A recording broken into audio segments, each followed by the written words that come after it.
கருப்புளுந்தை வச்சு களி பண்ணியிருப்போம், சாதம் பண்ணியிருப்போம், அதை பாயசமாக கூட பண்ணலாம். இன்னைக்கு நாம கருப்புளுந்தை யூஸ் பண்ணி ரசம் தான் பண்ண போகிறோம். அது எப்படி பண்ணுறதுங்கிறத பார்க்கலாம். கருப்புளுந்து ரசம் பண்ணுறதுக்கு தேவையான பொருள் என்னென்னு பார்த்துட்டு வந்துடலாம் வாங்க.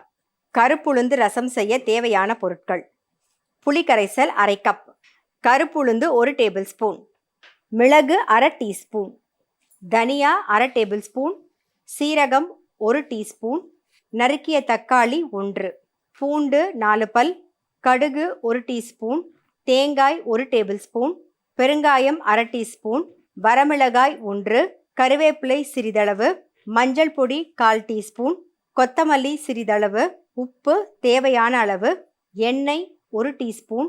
கருப்புளுந்து ரசம் பண்ணுறதுக்கு தேவையான பொருள் என்னென்னு பார்த்தாச்சு. இப்போ எப்படி பண்ணுறதுன்னு தான் நம்ம பார்க்க போகிறோம்.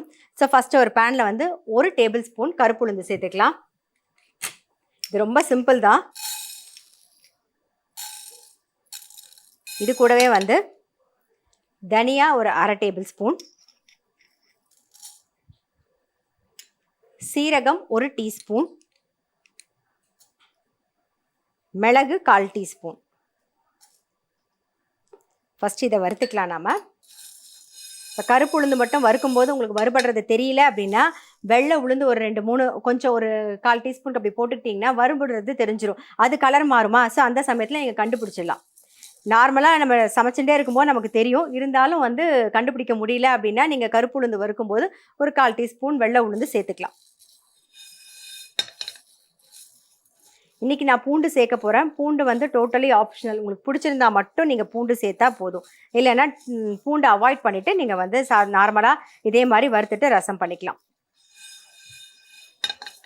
நல்ல வாசனை வரணும். ஒரு 4 பல்லு பூண்டு சேர்த்துக்கலாம்.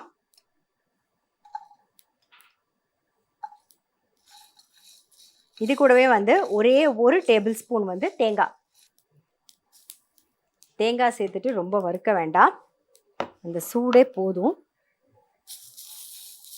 ஜஸ்ட் அதோட ஈரப்பதம் மட்டும்தான் போகணும். அதனால் அந்த சூடே போதும்.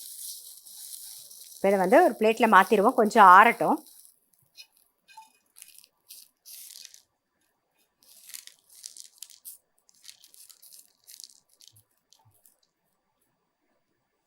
ஸோ நம்ம வறுத்தது கொஞ்சம் ஆறட்டும். அதுக்குள்ளே இப்போ என்ன பண்ண போகிறோம்னா அதே பேனில் எண்ணெய் விட்டுக்கலாம்.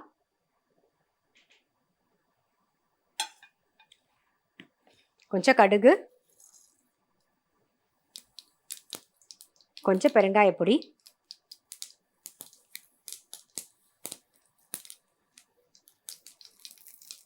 கருவேப்பிலை, ஒரே ஒரு தக்காளி,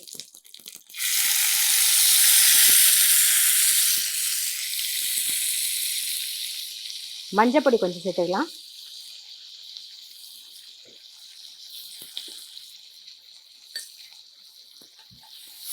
இந்த தக்காளி கொஞ்சம் நல்லா வதங்கணும். தக்காளி வதங்கட்டும். அதுக்குள்ளே நம்ம வறுத்தது வந்து நல்லா ஆறி இருக்கும். ஆறுனதை அரைச்சி எடுத்துகிட்டு வந்துடலாம்.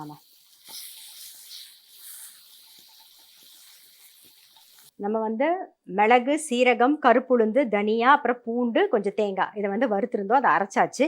இப்போ தக்காளி நல்லா வதங்கிடுத்து. இப்போ அரைச்சதை சேர்த்துடலாம்.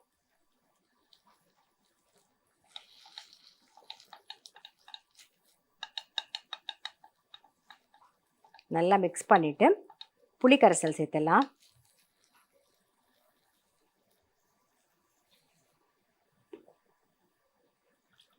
தண்ணியும் விட்டுருவோம்.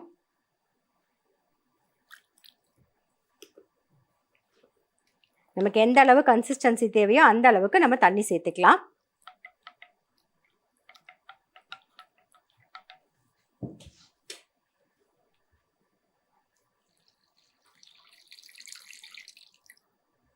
இப்போ இதில் வந்து தேவையான உப்பு, கொஞ்சமாக வெல்லம் சேர்க்க போகிறோம். எப்பயுமே புளியோட இருப்பு எடுக்கிறதுக்காக நம்ம வெல்லம் சேர்க்குறோம். அது மட்டும் இல்லை, டேஸ்ட்டும் கொஞ்சம் என்ஹான்ஸ் பண்ணி கொடுக்கும். அதுக்காக தான் சேர்க்குறோம். கொஞ்சம் கருவேப்பிலை.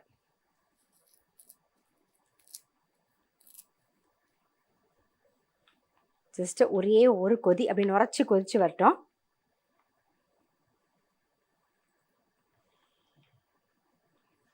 ரசம் வந்து இந்த மாதிரி நுரைச்சி வரணும். ஆஃப் பண்ணிடுறேன்.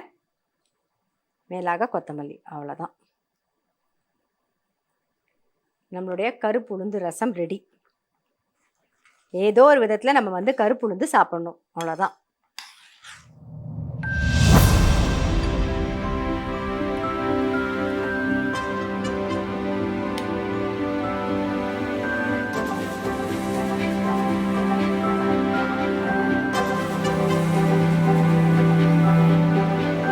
கருப்புளுந்து ரசம் செய்முறை.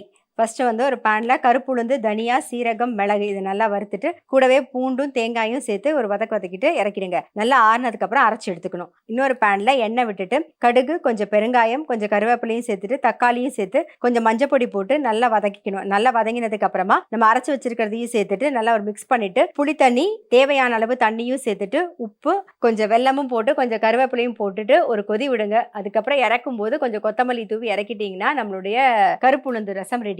நம்மளுடைய கருப்புளுந்து ரசம் ரெடி. நான் எப்பயுமே சொல்கிற மாதிரி நல்ல சுடசாதத்தில் நெய்யும் விட்டு ஓட பிசைஞ்சு சாப்பிட்டீங்கன்னு வச்சுக்கோங்க, ரொம்பவே டேஸ்ட்டாக இருக்கும். ஸோ கண்டிப்பாக வந்து இந்த மாதிரி ரசம் ட்ரை பண்ணல அப்படின்னா டெஃபினட்டாக வந்து ட்ரை பண்ணி பாருங்கள். இன்னைக்கு எபிசோட் கண்டிப்பாக உங்கள் எல்லாருக்குமே ரொம்ப பிடிச்சிருக்கும். கருப்புளுந்து வச்சு ஒரு ரசம் பண்ணும், அந்த மாதிரி ட்ரை பண்ணலைன்னா ட்ரை பண்ணி பாருங்கள். நான் எப்பயுமே சொல்வேன், ரசம்னாலே வந்து நல்ல சுடசாதத்தில் நெய் விட்டு ஓட பிசைஞ்சு சாப்பிடணும். அதுக்கு தொட்டுக்கிறதுக்கு ஒரு தேங்காய் போட்ட கறியோ இல்லை காரக்கறி இல்லை பருப்பூசலி தொட்டுன்னு சாப்பிட்டு பாருங்கள், அவ்வளோ டேஸ்ட்டாக இருக்கும். கண்டிப்பாக கருப்புளுந்து ரசம் ட்ரை பண்ணி பாருங்கள்.